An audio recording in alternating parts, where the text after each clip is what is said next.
Saint-Guilhem-le-Désert, un magnifique village médiéval situé dans l'Hérault. Bien sûr, on peut y arriver en voiture ou en bus. Mais avec une amie, nous avons choisi d'y arriver à pied par le magnifique chemin de Saint-Guilhem qui nous a pris 13 journées de marche. Je vais vous raconter ça. La bête du Gévaudan, donc, qui nous accueille.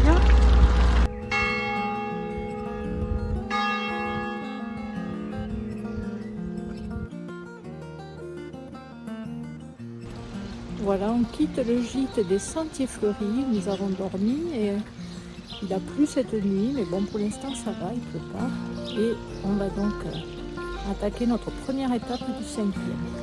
Voilà, nous sommes à Blatte, à 1129 mètres d'altitude, toujours sur le chemin de Compostelle, qui est donc une étape commune aujourd'hui. Et bon, il y a quand même pas mal de goudron. Donc ici, c'est la région du Gévaudan aussi. Et donc c'est pour ça qu'il y a cette alternance de prés à la magnifique herbe verte, mais aussi des grandes forêts.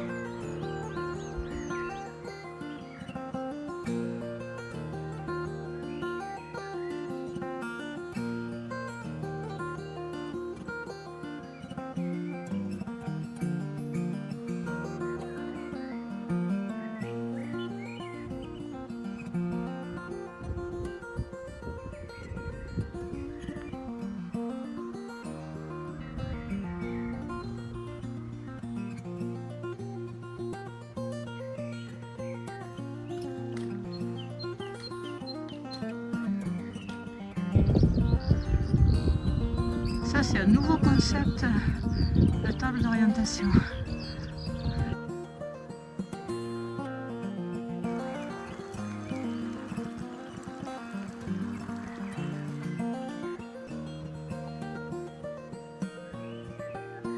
Voilà, nous quittons Montgros sous la pluie et dans le brouillard, en espérant que ça s'arrange au cours de la journée. Ambiance hivernale sur le chemin, il fait vraiment pas chaud. Nous arrivons à Naspinal, patrie de Pierre Roux, célèbre accordéoniste, compositeur et maire de Naspinal.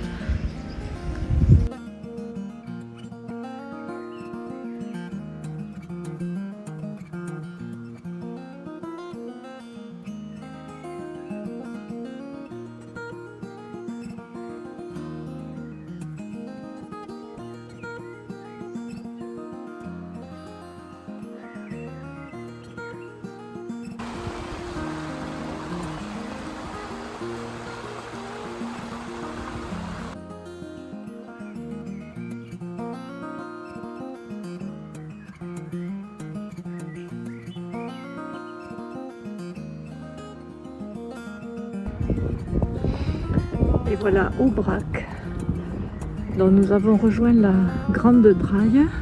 Là on est dans l'Aveyron, donc Grande Draille qui a vu passer les troupeaux, qui voit passer les troupeaux, d'abord de moutons, et puis à partir du 15e siècle, ce sont les vaches qui ont supplanté les moutons dans cette région.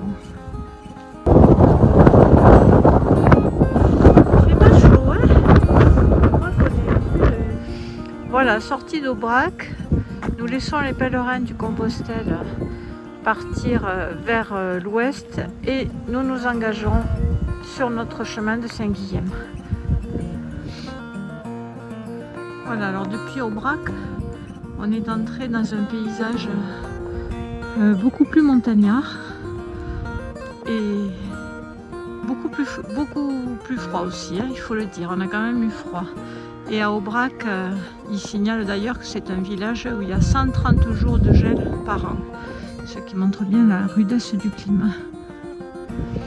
Donc ici, c'est une réserve biologique pour l'étude des tourbières de l'Aubrac. Et nous sommes sur l'ancienne voie romaine qui reliait Toulouse et Bordeaux à Lyon, en passant donc par l'Aubrac.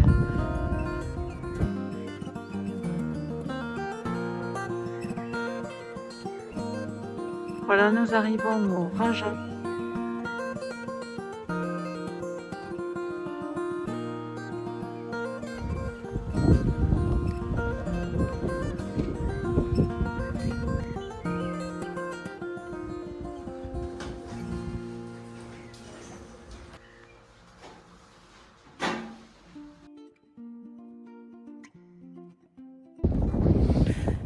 Même si nous sommes au mois de mai, d'après Météo France, il fait 3 degrés et ressenti -2 avec le vent, ce que je veux bien croire.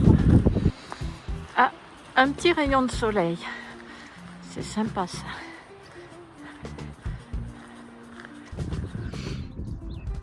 Col du Trait Battu, la table d'orientation.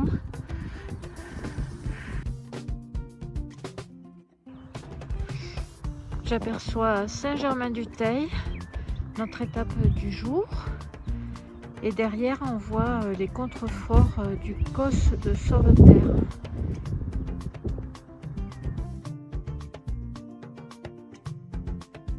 Voilà, nous quittons le gîte d'étape chez Coco et nous nous mettons en route pour la Canourgue d'abord et puis le Gazi.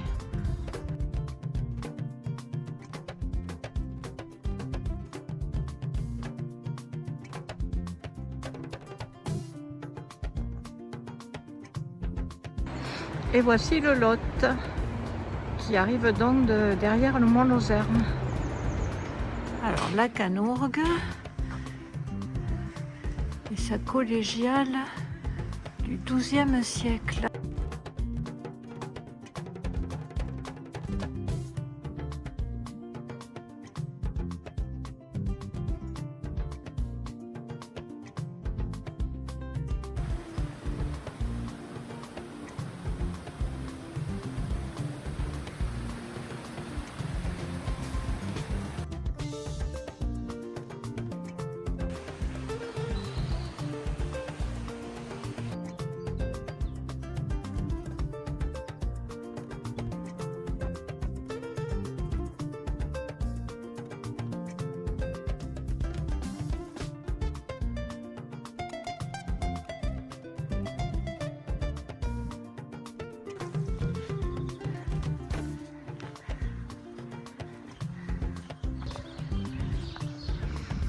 Voilà, nous quittons la ferme auberge du Gazi où nous avons passé une excellente nuit et on a vraiment très bien mangé hier soir.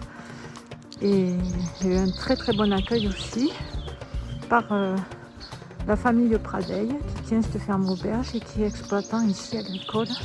Donc ils ont des brebis laitières et on a pu goûter leurs excellents produits.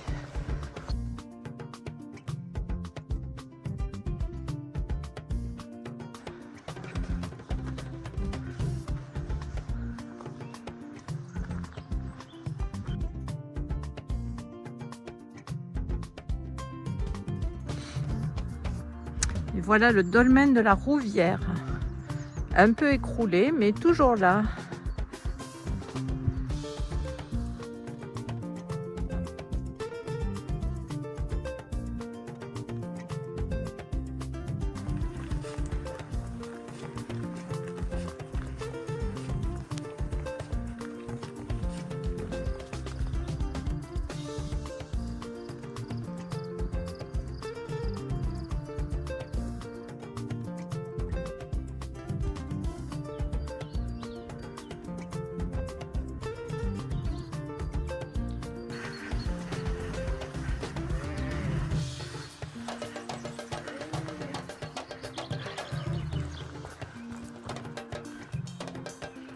Le menhir du Bac.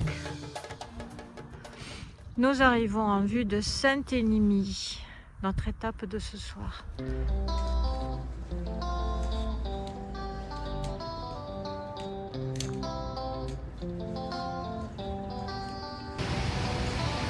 Et voilà le Tarn à Saint-Énimie.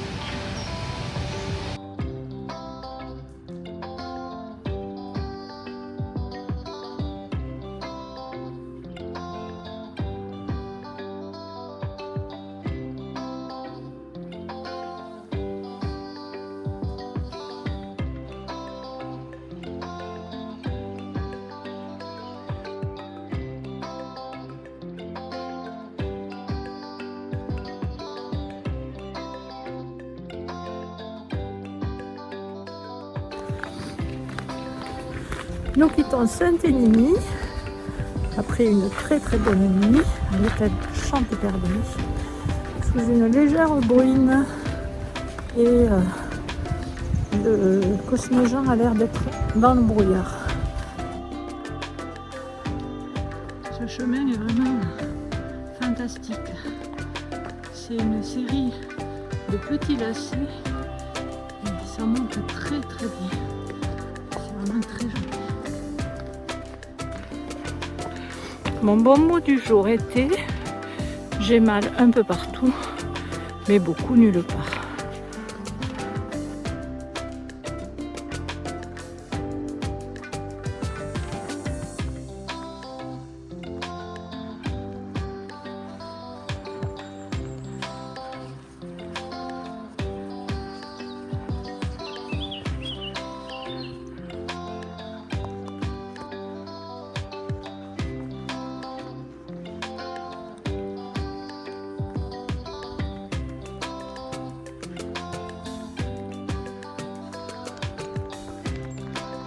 Voilà, on est sur le Cosméjean et il pleuviote. Et voilà à nouveau un beau dolmen qui domine bien la région.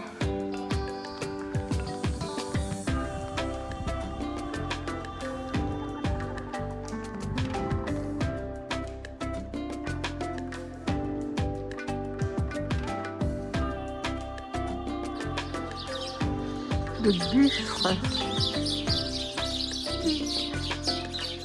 Alors c'est le plus ancien calvaire d'Écosse. Et le socle daterait du XIIe siècle. Il représente deux pèlerins et un bénitier en forme de tête.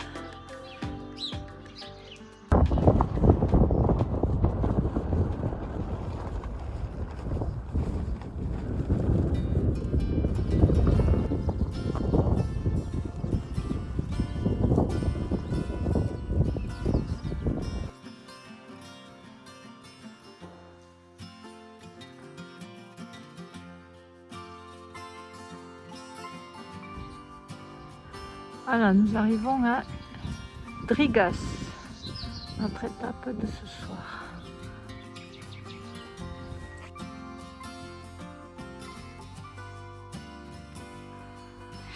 Alors voilà la toute petite cabane de l'Adrèche, très mignonne, qui a 6 places. En fait, qui est bâtie dans un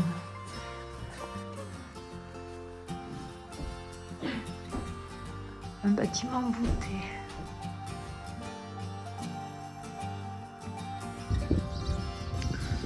Donc nous quittons Drigas et la cabane d'Adrèche, un très très joli lieu. On a passé vraiment une super soirée avec de très bons colloques. Et aujourd'hui c'est une journée quasiment de repos puisqu'on a juste la descente jusqu'à Merveille. La Lozère est vraiment un département magnifique. Alors c'est le moins peuplé de France, 75 000 habitants en tout. Et celui avec l'altitude moyenne la plus élevée, entre 800 et 1000 mètres. Et énormément de grands espaces.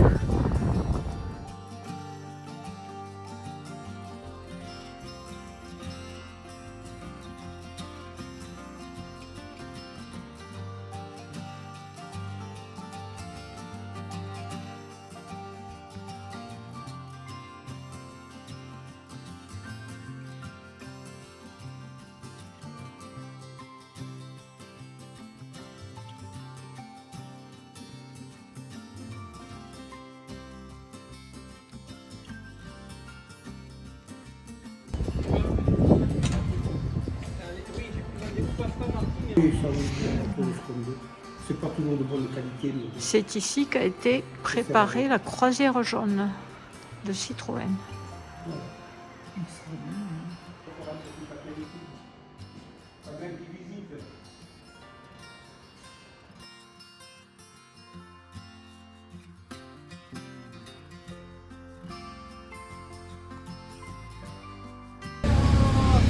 Quelle animation à Merveille!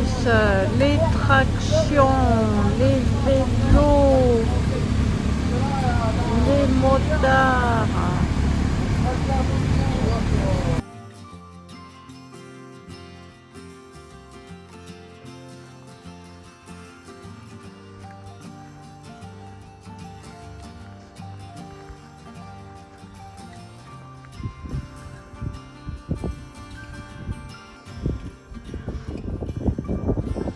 Au fond, les gorges de la Jonte et la Méjean, par où on est arrivé hier.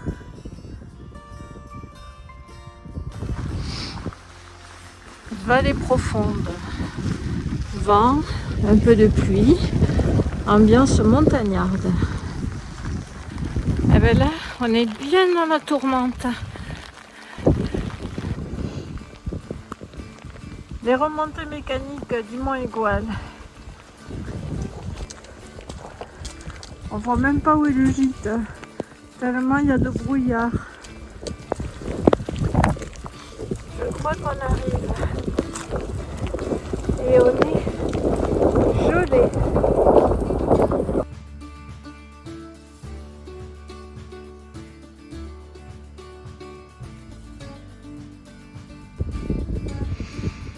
Depuis l'Aigoual, le Seigneur des Cévennes. Il fait 3 degrés. Et du vent. Donc nous sommes bien maintenant dans le parc national des Cévennes.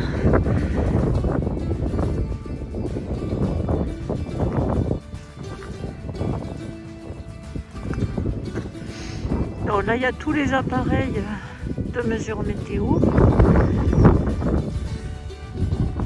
Et ils font aussi des mesures de résistance des matériaux en conditions très froides. Incroyable. Alors qu'on n'est même pas à 1600 mètres. Mais c'est vrai qu'il fait un froid terrible avec le vent.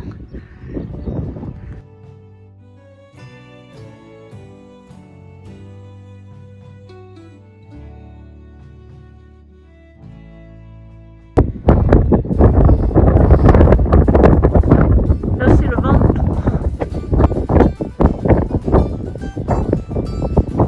Et là-bas on voit le Pixel.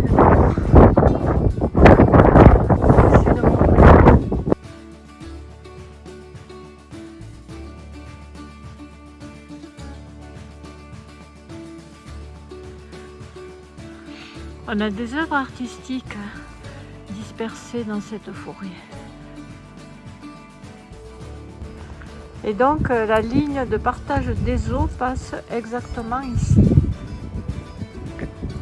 Donc là-bas, les eaux partent vers l'océan Atlantique jusqu'à la Gironde et là vers la Méditerranée jusqu'au Gros d'Agde. L'hôtel de l'Espérou. Donc là c'est un hommage au maquis d'Ardaïès, maquis Aigoual-Cévennes.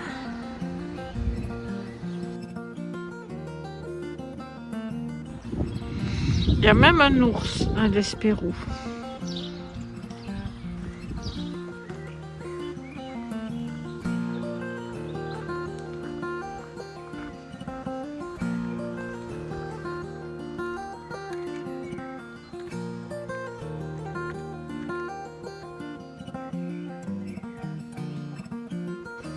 Nous faisons étape à Pléchédu, à la maison des Cévennes, un très bel endroit.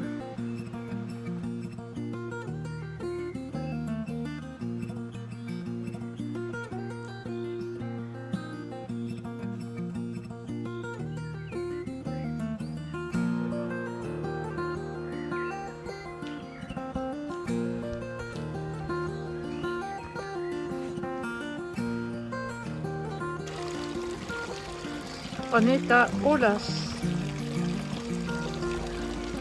Jolie fontaine et belle allée de platanes. Alors c'est le temple avec les devises de la République. Oui, il y avait une autre c'était la même, évidemment. Alors là c'est l'ancienne filature, l'ancienne usine de bas qui après s'est arrêtée parce qu'il y en a une qui s'est ouverte au Vigan.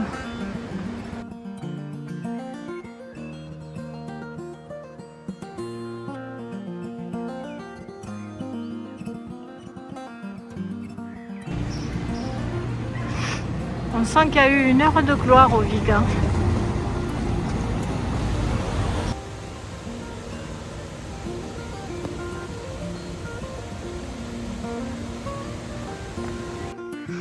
On est dans la châtaigneraie.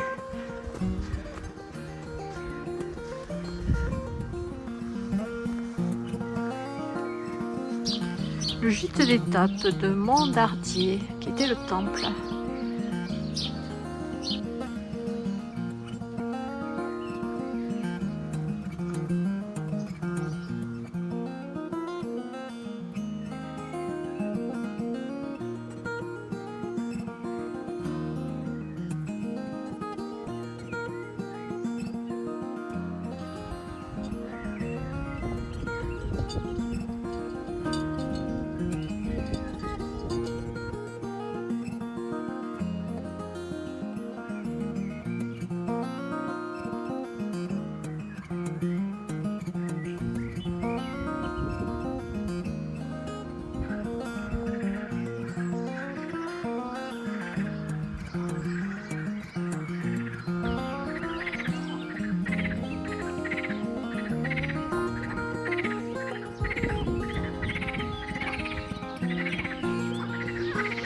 On est à Blandas.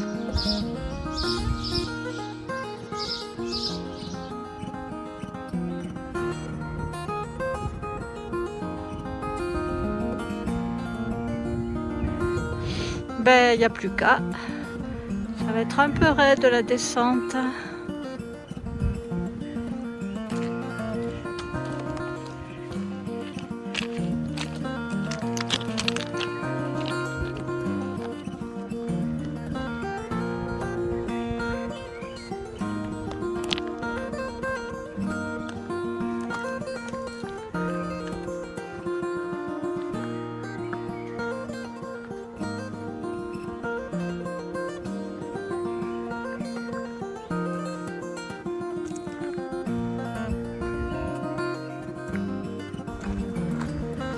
Cette partie est beaucoup plus large du chemin. On voit qu'ils y faisaient passer les brebis. Ils n'avaient pas peur.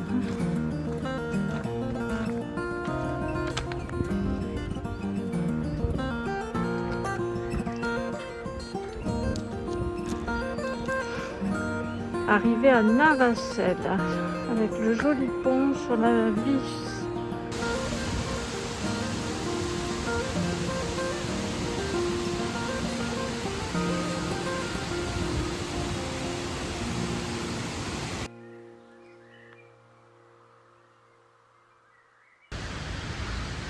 Voilà, il n'y a plus qu'à grimper là-haut, puisqu'on voit même la bâtisse à laquelle on va passer. Encore une fois, un magnifique chemin, très bien tracé. C'est le chemin du facteur.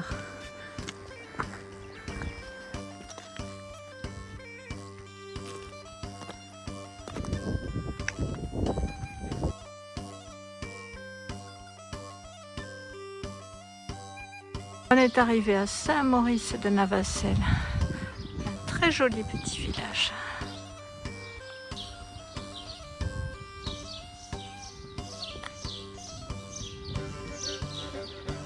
Alors ça, c'est une glacière.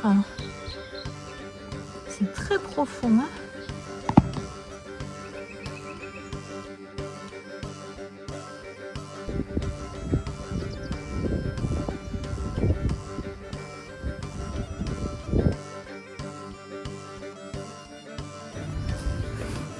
Beau soleil, bon petit vent, en route pour la dernière étape vers Saint-Guilhem.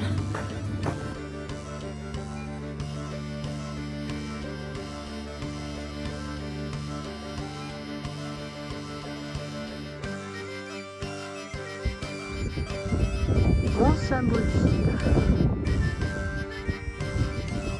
avec un panorama époustouflant. Égoal, Pic Saint-Loup, Ortus,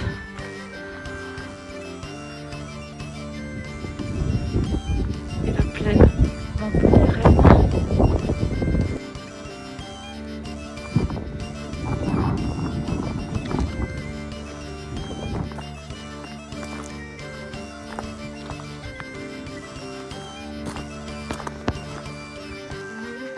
On approche du cirque de l'Internet et de Saint-Guilhem.